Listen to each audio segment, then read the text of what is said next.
தனோ, நீயாச்சும் சொல்லு தனோ. என் மாமியார் எதுக்கு போகணும்னு கேளு தனோ. நீ கேளு. என்னால சொல்ல முடியாதத.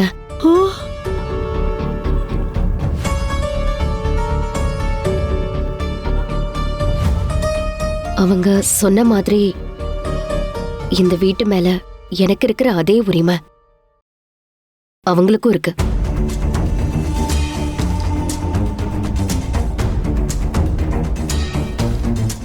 ஐயோ ஐயோ ஐயோ ஐயோ ஐயோ ஐயோ ஐயோ ஐயோ ஐயோ ஏக்கா இந்த அடியாயத்தை பாருங்களேன்.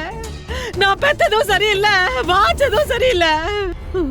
டேய் கதிரே, யாரு முன்னாடி விட்டு கொடுத்து என்ன கேவலப்படுத்த பார்த்த பாத்தியா?